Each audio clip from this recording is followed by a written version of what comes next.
this is Scott, and this is the Hyper Report. Here are the quotes for various items.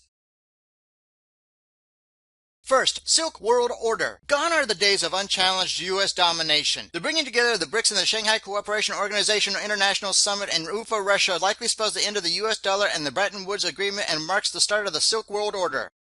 Next, artificial liquidity. Artificial liquidity created by central banks has been supporting the global markets for the last 7 years as an emergency measure to fortify the general economy and stabilize it. Well, the shell game has created artificial growth with no real growth to back it up, and when it collapses, there will be no paper asset to fall back on.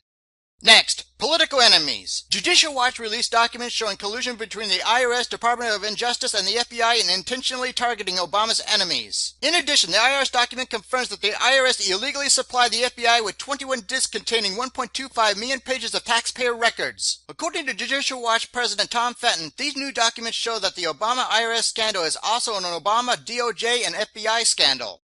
Next, U.S. auto market. Here are some things about the U.S. auto market. 1. The average loan term for new and used cars is now 67 and 62 months respectively. 2. The average amount financed for a new car is $28,711. 3. The average monthly payment for new cars is $488. All of these are records, folks, therefore get ready for a crash.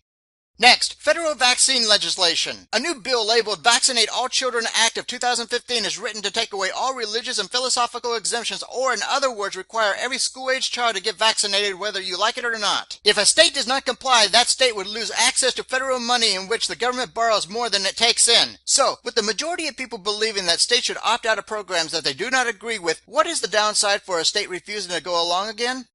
Next, had it with the police? Sadly, more people are beginning to believe that calling the police these days in an emergency situation is like calling in more criminals. So, a new app appears to give an alternative to dialing 911 and getting shot by police. Instead, the app notifies trusted tribe members during an emergency. Obviously, like Bitcoin, it isn't a perfect system and could benefit from further innovation and competition to improve its promise. Finally, please prepare now for the escalating economic and social unrest. Good day.